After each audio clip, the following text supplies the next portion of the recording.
Hello my dear YouTube friends, welcome back to Neeta tarot reading. Friends, ಇವತ್ತು ನಾನು ಯಾವ ವಿಚಾರ ಬಗ್ಗೆ ರೀಡಿಂಗ್ ಮಾಡ್ತಾ ಇದ್ದೀನಿ ಅಂತ ಹೇಳಿದ್ರೆ, ಇಂದು ರಾತ್ರಿ ನಿಮ್ಮ ಪರ್ಸನ್ ನಿಮ್ಮ ಬಗ್ಗೆ ಏನು ಯೋಚನೆ ಮಾಡ್ತಾರೆ, ನಿಮ್ಮ ಬಗ್ಗೆ ಯೋಚನೆ ಮಾಡ್ತಾರಾ ಅಥವಾ ಮಾಡಲ್ವಾ, ಅವರ ಮನಸ್ಸಿನಲ್ಲಿ ಈ ಸಂಬಂಧದ ವಿಚಾರವಾಗಿ ಇಷ್ಟು ದಿವಸ ನೀವು ಮ್ಯಾನಿಫೆಸ್ಟ್ ಆಗಿರಬಹುದು, ದೇವರಿಗೆ ಮೊರೆ ಹೋಗಿರಬಹುದು, ಇಷ್ಟು ಪೂಜೆ ಪುನಸ್ಕಾರಗಳು ಮಾಡಿರಬಹುದು, ಸಾಕಷ್ಟು ಆಸ್ಟ್ರಾಲಜರ್ಸ್ಗಳಿಗೆ ನೀವು ಕೇಳಿರ್ಬೋದು, ಸಾಕಷ್ಟು ಟ್ಯಾರೋ ನೀವು ಮಾಡಿಸಿರಬಹುದು. ಆದರೂ ಕೂಡ ನಿಮ್ಮ ಪರ್ಸನ್ ಮನಸ್ಸಿನ ಮಾತು ಅಂತ ಇರುತ್ತಲ್ವಾ, ನಿಮ್ಮ ಪರ್ಸನ್ ಬೆಳಿಗ್ಗೆ ಹೊತ್ತಾದರೆ ನಿಮ್ಮ ಪರ್ಸನ್ಗೆ ಹೇಳೋರು ಕೇಳೋರು ಇರ್ತಾರೆ, ಮಾತಾಡ್ಸೋರು ಇರ್ತಾರೆ, ಮೈಂಡ್ ಡೈವರ್ಟ್ ಆಗೋ ಸಾಧ್ಯತೆ ಇರುತ್ತೆ. ರಾತ್ರಿ ಹೊತ್ತು ನಿಮ್ಮ ಬಗ್ಗೆ ಏನಾದರೂ ಯೋಚನೆ ಮಾಡೋದಾದರೆ ಏನು ಯೋಚನೆ ಮಾಡ್ತಾರೆ, ಯೋಚನೆ ಮಾಡ್ತಾರಾ ಮಾಡಲ್ವಾ ನಿಮ್ಮ ಪರ್ಸನ್ ಅನ್ನೋದೇ ಇವತ್ತಿನ ರೀಡಿಂಗ್ ಆಗಿರುತ್ತೆ. ಯಾರೆಲ್ಲ ಈ ವಿಡಿಯೋ ನೋಡ್ತಾ ಇದ್ರಿ, ದಯವಿಟ್ಟು ನಿಮ್ಮ ಪರ್ಸನ್ ಹೆಸರನ್ನ 3 ಬಾರಿ ಹೇಳ್ಕೊಳ್ಳಿ. ಯಾರಿಗೆಲ್ಲ ಇಂಡಿವಿಜುವಲ್ ಪರ್ಸನಲ್ ಟ್ಯಾರೋಡಿಸಮ್ ಸೆಷನ್ ಬೇಕು ಅನ್ನೋದಾದರೆ ಡಿಸ್ಕ್ರಿಪ್ಷನಲ್ಲಿ ಕೊಟ್ಟಿರುವ ನಂಬರ್ಗೆ ಕಾಲ್ ಮಾಡಿ ಮುಂಚಿತವಾಗಿ ಅಪಾಯಿಂಟ್ಮೆಂಟ್ ತೊಗೊಳ್ಳಿ ಅಂತ ಹೇಳ್ಬೋದು. ನಿಮ್ಮ ಪರ್ಸನ್ ನಿಮ್ಮ ಬಗ್ಗೆ ಯೋಚನೆ ಮಾಡ್ತಾರಾ, ಅವ್ರಿಗೆ ಏನು ಫೀಲ್ ಆಗುತ್ತೆ ಇವತ್ತು ರಾತ್ರಿ? ಇದೊಂದು ಟೈಮ್ಲೆಸ್ ರೀಡಿಂಗ್ ಆಗಿರುತ್ತೆ. ಈ ವಿಡಿಯೋ ಸಪೋಸ್ ನೀವೇನಾದರೂ ನೆಕ್ಸ್ಟ್ ಮಂತ್ ನೆಕ್ಸ್ಟ್ ಇಯರ್ ಏನಾದರೂ ನಿಮ್ಗೆ ಈ ವಿಡಿಯೋ ಸಿಕ್ತು ಅಂದರೆ ಅಲ್ಲಿಂದ 3 ತಿಂಗಳವರೆಗೂ ಈ ವಿಡಿಯೋ ರೆಸನೇಟ್ ಆಗುತ್ತೆ ಅಂತ ಹೇಳ್ಬೋದು. ನಿಮ್ಮ ಪರ್ಸನ್ ಈ ಪ್ರೀತಿ ವಿಚಾರದಲ್ಲಿ ಸಾಕಷ್ಟು ಚಿಂತೆಗಳನ್ನ ಮಾಡಿದ್ದಾರೆ. ಎಷ್ಟೋ ದಿನಗಳು ಅವರು ಕೂಡ ಫೀಲ್ ಆಗಿದ್ದಾರೆ.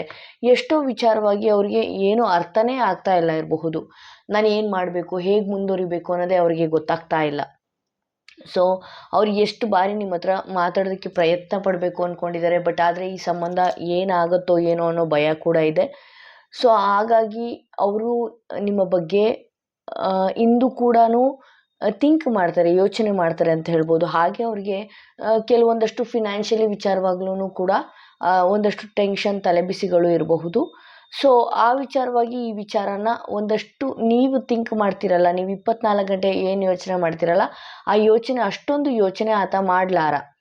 ಯಾಕೆಂದರೆ ಅವ್ರಿಗೆ ಈ ಪ್ರೀತಿ ಈ ಸಂಬಂಧದ ವಿಚಾರದಲ್ಲಿ ಸರಿಯಾದ ನಿರ್ಧಾರ ತಗೊಳ್ಳೋದಕ್ಕೆ ಬರ್ತಾ ಇಲ್ಲ. ಸೊ ಮತ್ತೆ ಈ ಪರ್ಸನ್ ಬರಬೇಕು ಅಂದ್ಕೊಳ್ತಾರಾ, ಅವ್ರ ಮನಸ್ಸಿಗೆ ನೀವು ಬೇಕು ಅಂತ ಅನ್ಸುತ್ತಾ ಅಂದರೆ ಆಬ್ವಿಯಸ್ಲಿ ಹೌದು. ಈಗಿನ ಎನರ್ಜಿ ಏನಾದರೂ ನಾನು ನೋಡೋದಕ್ಕೆ ಹೋದರೆ ಈಗಿನ ಎನರ್ಜಿ ಏನಾದರೂ ನಾನು ನೋಡೋದಕ್ಕೆ ಹೋದರೆ ಖಂಡಿತವಾಗ್ಲೂ ನಿಮ್ಮ ಪರ್ಸನ್ ನಿಮ್ಮ ಹತ್ರ ಮತ್ತೆ ಅದೇ ಎಮೋಷನ್ಸ್ಗಳನ್ನ ಇಟ್ಕೊಂಡು ಬರ್ತಾರೆ. ಹಳೆ ವಿಚಾರ, ಹಳೆ ವ್ಯಕ್ತಿ ಥರನೇ ಬರ್ತಾರೆ. ನಿಮ್ಮ ಹತ್ರ ಸಾರಿ ಕೇಳುವ ಸಾಧ್ಯತೆ ಹೆಚ್ಚಿದೆ. ಸಾರಿ,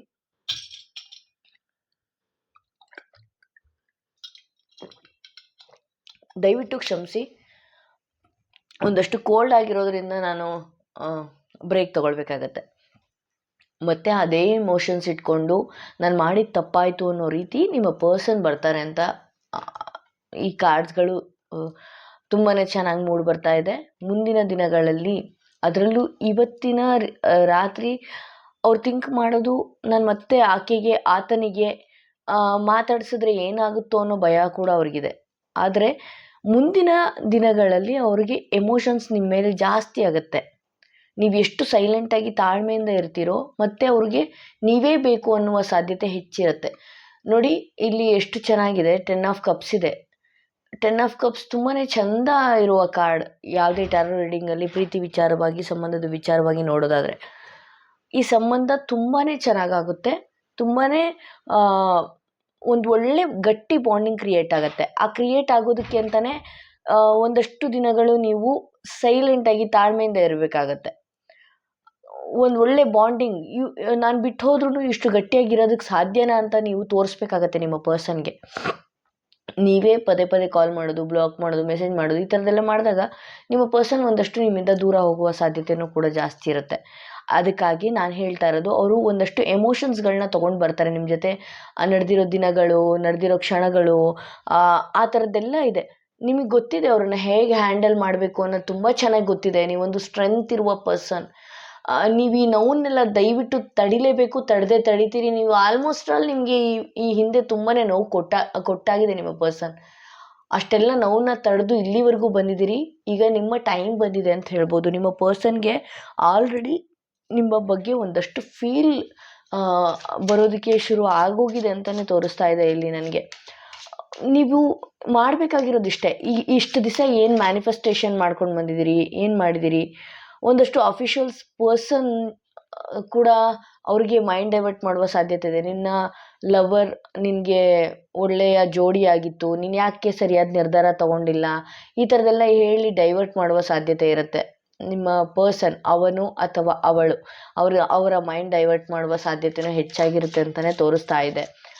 ಸೊ ನಾನು ಅದಕ್ಕೆ ಹೇಳಿದೆ, ಒಂದಷ್ಟು ತಾಳ್ಮೆಯಿಂದ ಇದ್ದುಬಿಡಿ. ಲವರ್ಸ್ ಕಾರ್ಡ್ ಬಂದಿದೆ ರೀಡಿಂಗಲ್ಲಿ. ಲವರ್ಸ್ ಕಾರ್ಡ್ ಬಂತು ಅಂತಂದರೆ ನೀವು ಯಾವ ರೀತಿ ಎಮೋಷನ್ಸ್, ನೀವು ಯಾವ ರೀತಿ ಫೀಲ್ ಆಗಿದ್ದೀರಲ್ಲ ಇಷ್ಟು ದಿನ, ಅಷ್ಟೇ ಫೀಲ್ ಅವರು ಕೂಡ ಆಗ್ತಾರೆ ಅಂತ ಹೇಳಬಹುದು. ಅವ್ರಿಗೂ ಕೂಡ, ಅವರು ಮನುಷ್ಯರಲ್ವಾ, ಅವ್ರಿಗೂ ಕೂಡ ಫೀಲ್ ಆಗ್ತಾ ಇದೆ ಅಂತ ಇದೆ.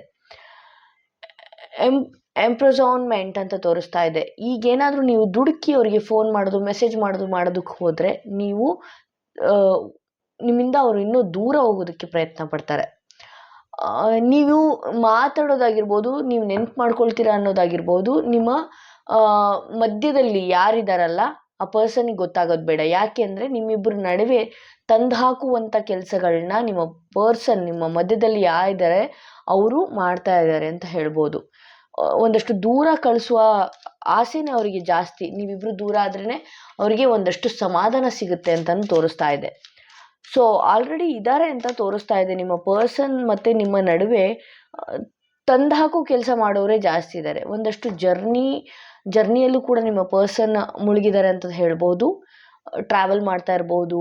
ಆದ್ದರಿಂದ ಕೂಡ ಈ ಪ್ರೀತಿ ವಿಚಾರವಾಗಿ ಅವ್ರಿಗೆ ನೆನಪಾಗ್ತಾ ಇಲ್ಲ ಅಂತಲೂ ಹೇಳ್ಬೋದು.